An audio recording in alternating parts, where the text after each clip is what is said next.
สบายดีเพื่อนๆสบายดียินดีต้อนรับเข้าสู่วังเวียงเทรลวีเทรล2023เนาะซึ่งมื้อนี้ตัวพูดก็มาอยู่ที่บริเวณของเส้นสตาร์ทและกับฟินิชเนาะซึ่งอยู่ทางด้านหลังนี่เองเนี่ยเส้นสตาร์ทกับฟินิชซึ่งจริงๆแล้วมือเศร้านี่แมนระยะ86กิโลเมตรถือว่าได้ปล่อยตัวออกไปแล้วขอแสดงความยินดีนำนักเรียน86กิโลที่ว่าได้ปล่อยตัวออกไปแล้วตั้งแต่6 โมงเช้ามื้อนี้ซึ่งข้าเจ้าจะต้องใช้เวลาทั้งหมดในระยะ86กิโลเมตร34ให้เวลาทั้งหมดเป็น34ชั่วโมงเนาะคัดออฟมื้ออื่นเวลา4 โมงแรง มีหลายๆคนที่ว่าเข้าร่วมกันแข่งขันตัวนี้เนาะระยะ86กิโลซึ่งอยู่ในทีมของเทรลล่าเองก็มีหลายคนที่กันที่เข้าร่วมในและอีกจักหน่อยเนาะประมาณ4 โมงตรงแมนจะมีการปล่อยตัวในส่วนของระยะ53กิโลเนาะอีกจักหน่อย4 โมง4 โมงเดี๋ยวจะพูดสิไลฟ์ให้เบิ่งว่าในเวลาที่คนปล่อยตัวระยะ53กิโลที่มีภายใน ก็คึกคักเนาะคึกคักเพราะว่าตอนนี้ก็มีหลายๆคนเนาะบ่ว่าจะเป็นรุ่นตู้พุทธที่ลงเข้าหัวเหมือนรุ่น32กิโลกับรุ่น11กิโลถือว่ามาฮาร์ปบีฟอยู่ในงานของมื้อนี้เนาะ เดี๋ยวตู้พุทธสิพาไปเบิ่งบรรยากาศของงานและการฮาร์ปบีฟเด้อเนาะเดี๋ยวสิพาไปเบิ่งเดี๋ยวไปเบิ่งน้ำกันเลยโอเคอันแรกนี้จะเป็นคอสแมปเนาะคอสแมปของระยะ11กิโล32และ53กิโลเนาะก็ตามนี้เลยระยะ11กิโลกับตามวงนี่เนาะระยะ32กับวงนี่ขันไปฮอด53ก็แม่นตรงฮอดวงนั่น86 ไปยาวน้อยนึงเนาะระยะ86กิโลนี่จะบอกแต่ละจุดละเอียดว่าเช็คพอยต์แต่ละจุดแม่นอยู่ใส่เนาะแล้วก็จะมีการบอกเรียนว่าแต่ละจุดมีจุดให้น้ำจุดบริการอาหารจุดบริการ First Aid จังใดเนาะและที่สำคัญงานนี้เนาะ Asia Trail Master นะจะได้คะแนนสะสม Asia Trail Master อยู่ตัวนี้นำพร้อมเนาะแต่ทางด้านนี้ก็เป็นในส่วนของสปอนเซอร์ต่างๆเนาะที่ร่วมกันจัดงานนี้นะ Trail Run วังเวียงนะส่วนตรงนี้จะเป็นพวกelevation gain หรือว่าระดับความสูงเนาะก็คือตอนนี้มันอยู่ที่V11 หรือก็คือระยะ11กิโลเนาะความสูงสุดมันมีแต่513เมตรเนาะบ่ได้สูงหลายแล้วก็มีจุดเช็คพอยต์จุด A1 เนาะให้เวลา6 ชั่วโมงเดิน11กิโลและต้องคัดออฟเวลา12 โมงต้องมาเข้าเส้นชัยเนาะต่อมาเป็นระยะ32กิโลก็เริ่มจากโรงเรียนนาคาเนาะนี่เนาะแล้วก็มีจุดเช็คพอยต์อยู่จุด A1 แล้วก็มีจุดเช็คพอยต์อยู่ที่ประมาณกิโลที่16เนาะ A2 แล้วก็จะมีเช็คพอยต์อยู่ประมาณกิโลที่23หรือ23เนาะA point เช็คพอยต์ที่ AC เนาะซึ่งอยู่ในนี่จะมีอาหารและก็เครื่องดื่มและก็หมักไม้ต่างๆแล้วก็จุดนี้จุดสูงสุดเนาะก็คือ522เมตรของจุดสูงสุดของระยะ32กิโลแล้วก็กลับมาที่เช็คพอยต์ A1 แล้วก็เข้ามาเซ็นไซส์ซึ่งV32 หรือระยะ32กิโลเมตรคัดออฟที่15 โมงเนาะหรือว่าบ่าย 3นั่นเองให้เวลา10 ชั่วโมง ให้มาหลายเนาะelevation gain สำหรับระยะ32กิโลเมตร1,303 เมตรนะ1,303 เมตรต่อไปแมนระยะ53กิโล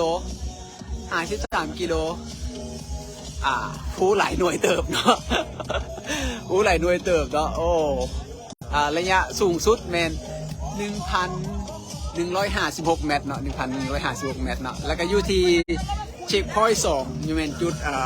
ตัวนี้ยังบ่สูงทอภูหน่วยธมิตรเนาะก็จะอยู่ตัวภูที่มีน้ำตกของน้ำแทมนั่นเองนะแล้วก็ขับเข้ามานี่นะคัตออฟของระยะ53กิโลเมตร16 โมงหรือว่าเวลา4 โมงตรงนะได้คะแนนสะสมของ Asia Trail Master พร้อมและก็ระยะ86 ระยะ86กันยาวระยะไก่ที่สุดเนาะบ่อยากอธิบายเลยว่าสิเมื่อยซ้ำใดเนาะตอนนี้บุว่านักแลนของเฮาที่ปล่อยตัวตั้งแต่6 โมงแล้วไปฮอดใส่แน่เนาะถึงจะมีแต่ละจุดจะมีเช็คพอยต์แล้วก็มีจุดให้บริการอาหารอย่างต่างๆเนาะซึ่ง86 กิโลก็แม่นจะคัดออฟในเวลา16 โมงหรือว่าเวลา4 โมงนะ4 โมงต้องกลับมาฮอดเส้นใสบ่ซันจะบ่จบเด้อเนาะสำหรับระยะ86 กิโลเมตรให้เวลาทั้งหมด34 ชั่วโมง34 ชั่วโมง34 ชั่วโมงนะสูงสุดเมนระยะสูงสุดไฮพีคเมน 1,348 เมตรภูที่สูงสุดนะโอ้เดี๋ยวเขาสิไปเบิ่งบรรยากาศฮับบีฟกันนะตอนนี้ก็มีนักกีฬาจากเพื่อนบ้านมาฮับบีฟกันหลายๆคนนะอันนี้จะเป็นรายชื่อของคนที่ลงทะเบียนเนาะระยะ11 กิโลเมตรนะมีไผ่เนระยะ11 กิโลเมตรมีทั้งหมดจากคนว่า175เนาะมี175คนเนาะสำหรับระยะ11 กิโลเมตรเนาะน่าจะมาร่วมหมดคนเนาะปล่อยตัวเวลา6 โมงเช้าเด้อระยะ32 กิโลเมตรเนาะมีคนเข้าร่วมทั้งหมด72 คนก็มีรายชื่อตามนี้นะรายชื่อตามนี้มีนักกีฬาเข้าร่วมการแข่งขันหลายประเทศเนาะจะมีทั้งแน่นอนจากลาวเฮาเนาะหลายกว่าหมู่เอาลองลงมาก็แม่นนักกีฬาจากประเทศไทยแล้วก็นักกีฬาจากประเทศสิงคโปร์มาเลเซียเนาะเยอรมันอย่างต่างๆเท่าที่เห็นเนาะอย่าลืมเด้อเดี๋ยวมื้ออื่นเพิ่นสิมาจัดการพวกไหนยังบ่ได้เอาเดี๋ยวตู้เอาอยู่นี่เด้อจุดฮับบีฟอยู่นี่นะมีเจ้าหน้าที่เบิ่งนะแล้วก็มีการเช็คว่าอุปกรณ์ที่บังคับอยู่ในงานหันนี่อย่างแน่ต้องมาเบิ่งตามนี้เนาะเพราะว่ามันจะเป็นเครื่องที่จะช่วยให้นักกีฬาของพวกเราเนาะเพราะว่าต้องได้ช่วยเหลือตัวเองพร้อมเนาะใน86ต้องมีอย่างแน่นะ53ต้องมีอย่างแน่32มีอย่างแน่11 กิโลต้องรีควายให้มีอย่างแน่ตามนี้เลยนะมีนาทีเพิ่นเปลี่ยนเวลาเนาะสำหรับ11 กิโลเมตรปล่อยตัว6 โมง 30เด้อ6 โมง 30แสดงว่า32มันยังปล่อยเวลาเก่า5 โมงเช้าคือเก่าเนาะ5 โมงเช้าคือเก่านะนี่เด้อ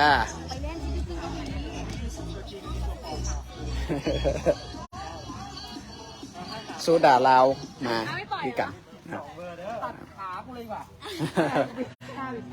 แล้วบริเวณนี้จะเป็นในจุดของสตาร์ทกับฟินิชนะการแข่งขันแลนด์วิบากวังเวียงเทรล2023นะสตาร์ทฟินิชอยู่นี่แหละมีฝั่งด้านนั้นเนาะโอเคนี่ถือว่าเป็นบรรยากาศของงานกำลังซิมวนเดี๋ยวมาเบิ่งว่า4 โมงปล่อยตัวระยะ53 กิโลชีวิตไผ่แน่เดี๋ยวมาเบิ่งน้ำกันเดี๋ยวทุกคนสิไลฟ์ให้อีกวันนึงเดี๋ยวตอนนี้ขออนุญาตไปเบิ่งไปฮับบีฟของตัวเองก่อนเนาะเดี๋ยวเฮาจะมาเบิ่งน้ำกันอีกวันนึงเด้อบ๊ายบาย